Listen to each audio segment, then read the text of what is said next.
Have you ever felt desperate and thought you needed the perfect place to pray before anything could change?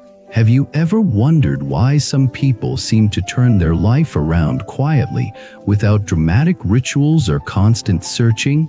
Welcome back to the channel. Today, we are going to talk about a belief that keeps many good people stuck. The belief is that spiritual power only works in special locations, with special objects, at special times, under special conditions. And because of that belief, people keep waiting. They wait until they can visit a temple. They wait until life becomes calm. They wait until they feel worthy. They wait until they have time.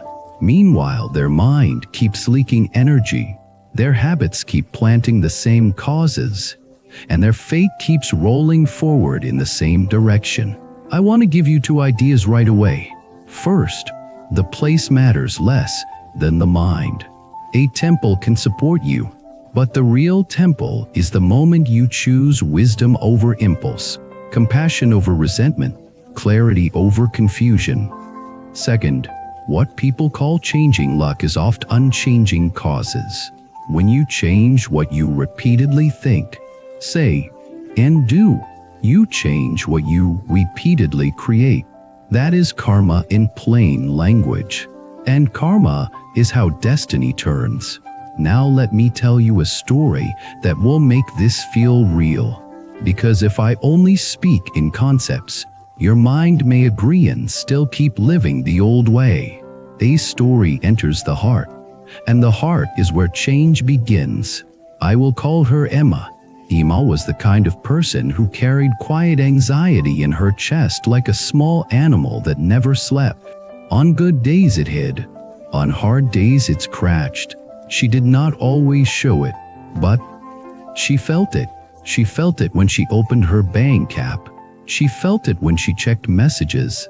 She felt it when she walked into a room and wondered if people liked her. She felt it when she tried to rest and her mind refused to stop planning. Emma also carried a second belief, a belief that sounded spiritual but made her powerless. She believed help lived somewhere else. Help lived in sacred places. Help lived in the hands of experts. Help lived in perfect rituals. Help lived in the future version of herself who would finally get it right. So whenever she struggled, she would tell herself, I need to go to a temple. I need to light incense. I need to pray properly. I need the right words. I need a sign. I need a blessing. She was not wrong to seek support. The mistake was thinking that support only exists outside her daily life. One weekend she finally went. She drove to a temple outside the city. The drive itself felt like hope. As she walked through the gate, she felt her shoulders drop. The air smelled different. The pace of everything slowed down. She watched older people walking calmly. She watched someone bow with sincerity. She felt a wave of relief. Emma thought, this is it. This is where I can finally change. She lit incense. She stood quietly. She whispered wishes. She asked for protection. She asked for her problems to ease. She asked for her family to be safe. She asked for her career to improve. She asked for her mind to calm down. She left an offering. She bowed again, and as she walked out, she felt lighter. But then she returned to the parking lot. Someone hogged. Someone cut her off. A message arrived on her phone that triggered worry. The lightness faded. The old tightness returned, like a rubber band snapping back. Emma felt disappointed. She thought, why did it work there but not here? Maybe I did it wrong. Maybe I need to go more often. Maybe I need a stronger method. This is where many people get trapped. They start chasing atmosphere. They start chasing specialness. They start chasing a feeling. But feeling is not a foundation. A feeling is weather. A few days later, Emma met an older neighbor in the hallway. The neighbor was not dramatic. She was calm in a plain way, like someone who had learned to stop arguing with life. Emma had seen her carry groceries for others, smile at children, speak gently even when irritated. Emma finally asked her, "Do you ever go to the temple?" The neighbor said, "Sometimes, but most days I practice in my kitchen." Emma laughed. "Practice in your kitchen? What does that mean?" The neighbor looked at Emma kindly and said, "I learned something that changed my life. Your mind is the temple. Your intention is the incense. Your speech is the offering. If you only practice in special places, you will be peaceful only in special places. But if you practice in daily life becomes peaceful." Emma felt something open and resist at the same time. She wanted that to be true. She also doubted it, because daily life felt messy. Daily life felt too ordinary for spiritual power. The neighbor invited Dina in for tea. They sat at a small table. The neighbor did not give a long lecture. She gave Emma 3 short lines. She said, "If you remember these 3 lines and actually live them, you will not need to chase blessings. You will become a cause of blessings." Ma asked what lines. The neighbor said, "First line, do not fight reality. Work with reality. Second line, do not chase outcomes. Cultivate causes. Third line, do not harden your heart. Protect compassion." Emma stared at the table. She expected something more mystical, something more complicated, but those lines felt like a mirror. They also felt impossible. The neighbor said, "Do you want to test them? Not in a temple, in your real life." Emma agreed, partly because she was curious, partly because she was tired of chasing hope that vanished. The next morning, Emma woke up and reached for her phone. That was her first habit. Her nervous system wanted certainty. It wanted to check. It wanted to scan for danger. She stopped her hand mid-reach. She remembered the first line, "Do not fight reality. Work with reality." She realized something. The reality was that she felt anxious. Fighting reality would mean hating herself for anxiety, trying to force it away, panicking about panicking. Working with reality would mean acknowledging it and choosing a skillful response. She sat on the edge of her bed and took one slow breath, then another. She said quietly, "Anxiety is here. I do not need to fight it. I will work with it." That was a small moment, but it was a new cause. Then she remembered the second line, "Do not chase outcomes. Cultivate causes." Mia asked herself, what cause can I cultivate right now? She could not control whether the day would be smooth. She could not control whether someone would send a stressful email. She could not control traffic. She could not control everything. But she could cultivate one cause: presence. She spent 1 minute feeling her breath and her body. 1 minute was not magical, but 1 minute was honest. 1 minute was a seed. Then the third line, "Do not harden your heart. Protect compassion." Emma thought, compassion for who? For herself. She had been treating herself like an enemy. She had been judging her own mind harshly. She had been saying, "You should be better. You should be calmer. You should be more spiritual." She softened the inner voice. She said, "You are learning. You are human. You can begin again." That morning did not become perfect, but it became different. And that difference mattered. Later that day, Emma faced a moment that usually triggered her deeply. Her boss sent a message asking for a meeting.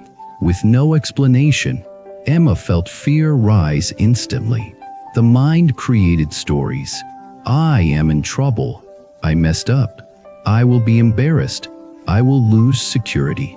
Old Emma would have spiraled. She would have rushed to fix everything, sent extra emails, apologized for things that did not happen, stayed tense all day. This time she paused. She remembered the second line. Do not chase outcomes. Cultivate causes. She asked, what outcome am I chasing? She was chasing reassurance. She was chasing a guarantee that she would be safe. She was trying to control the future with thought. Then she asked, what cause can I cultivate? She could cultivate clarity. She could prepare calmly. She could review her work. She could bring honesty and steadiness to the meeting. She did those things without panic. She also remembered the third line. Do not harden your heart. Protect compassion. She did not turn her fear into self-hatred. She treated fear as a wave. She breathed and allowed it to move through without obeying it. The meeting came. The boss simply wanted to discuss a new project. No punishment. No disaster. Emma felt relief. But more important than relief was the lesson. She had not wasted the whole day in panic. She had not poisoned her mind for hours. That was a turning. This is how fate changes. Not through one dramatic miracle, but through repeated small moments of choosing wisely. Those choices become habits. Habits become character. Character shapes relationships. Relationships shape opportunities. Opportunities shape the conditions you call luck. Emma kept practicing these 3 lines. But the real test came at home. Her relationship with her sister had always been complicated. They loved each other, but they also triggered each other. One evening, her sister called and started complaining. Not a calm complaint, a heated one. Emma felt irritation rise. She wanted to say, you always do this. You never change. You drain me. Old Emma would have spoken sharply, then felt guilty. Then the relationship would have become colder. This time she remembered the first line. Do not fight reality. Work with reality. The reality was that her sister was stressed. The reality was that Emma felt irritated. Fighting reality would mean denying irritation, pretending to be kind while building resentment. Working with reality would mean acknowledging irritation and choosing skillful speech. She took one breath. Then she remembered the third line. Do not harden your heart. Protect compassion.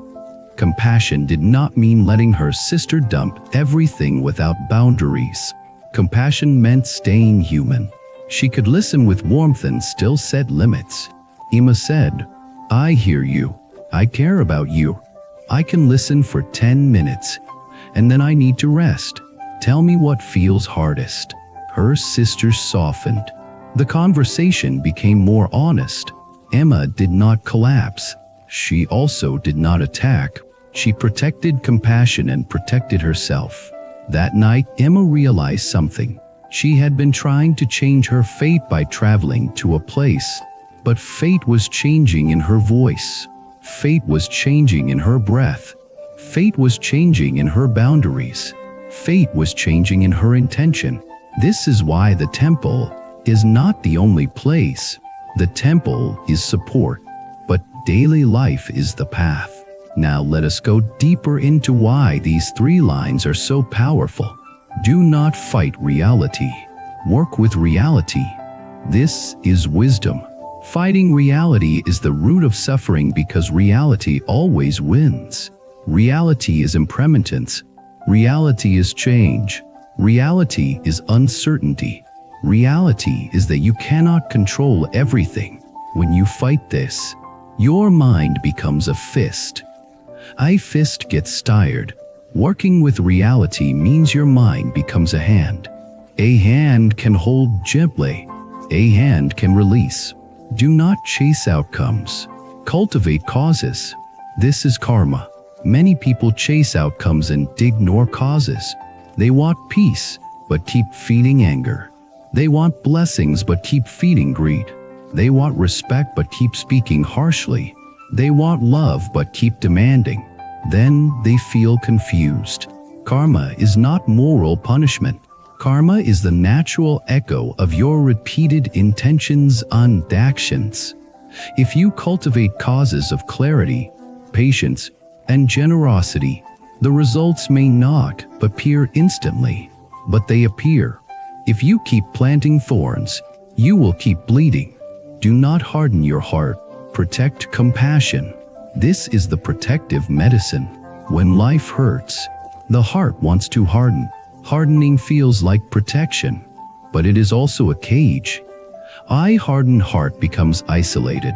It becomes suspicious. It becomes reactive. It loses the joy that makes life feel worth living. Compassion is not weakness. Compassion is the strength to remain human without being destroyed by pain. Compassion also purifies karma because it changes intention at the root. Nae started noticing that when she practiced these lines, even small changes felt meaningful. She no longer needed constant signs. She no longer needed to chase special atmosphere. She could create atmosphere in her own mind. She also started seeing something else. Many people go to sacred places and ask for their luck to change while they keep repeating the same harmful patterns.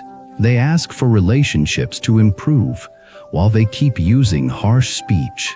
They ask for money to improve while they keep spending to soothe emotions. They ask for health to improve while they keep living in stress. Then they say spirituality does not work. But spirituality is not a transaction. It is cultivation. It is training. Emma still visited the temple sometimes, but now she visited differently. She did not go to beg.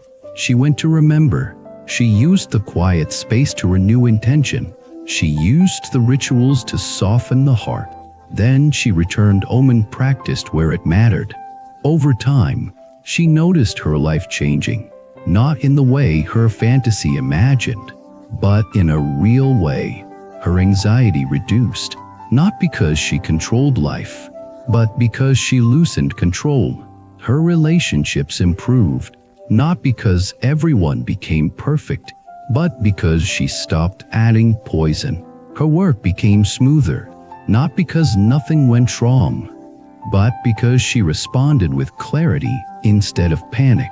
She also began helping others more naturally, not from guilt, from warmth. And that warmth multiplied her energy instead of draining it. This is what people call turning luck, but it is really turning the mind. And when the mind turns, the life turns. Now I want to share a reflection that often creates deep resonance. Many people think, if I do not go to a temple, I am not spiritual. But spirituality is not geography. It is direction. It is the direction of your heart. If your heart is cultivating wisdom, you are on the path. If your heart is cultivating compassion, you are on the path. If your heart is cultivating integrity, you are on the path. If your heart is cultivating awareness, you are on the path. And if your heart is cultivating these qualities, you are changing your karma. You are changing your destiny. Here is the most practical way to carry these 3 lines into your day without any complicated method. When something triggers you, pause, ask, am I fighting reality right now? If yes, soften, ask, am I chasing an outcome right now? If yes, return to causes. Ask, is my heart hardening right now? If yes, protect compassion. That is it. This is practice. This is awakening in ordinary life. Now let me close with something personal in spirit, because many people are tired. They want change, but they feel stuck. They want blessings, but they feel unlucky. They want peace, but they feel chased by their own mind. If that is you, I want you to know you are not helpless. You are not waiting for the universe to finally approve you. You are not waiting for the perfect location. You can begin where you are, because where you are is where your mind is, and your mind is where karma begins. If you remember these 3 lines and live them, even 1% at a time, you will start seeing changes that are real, not flashy. Real. Thank you for spending this time with me. In the comments, tell me which of the 3 lines you need most right now. Do not fight reality. Cultivate causes. Protect compassion. Share your story of where you keep trying to chase specialness instead of practicing in daily life. Subscribe to the channel for more long-form teachings that bring wisdom, karma, compassion, cultivation, and destiny into everyday language. Like the video, so it reaches people who feel they need a temple before they can begin. And if you want to support this work more deeply, you can join the membership and help keep these long teachings coming. Every person carries a certain energy. Your focus, your dreams, your purpose. Bracelet is a physical reminder of that energy. Symbol you wear daily. That pushes you to stay grounded, balanced, and aligned. If one of the bracelets caught your eye, you can order it through the link in the description. And check more powerful styles on our homepage store. Choose the one that strengthens your journey.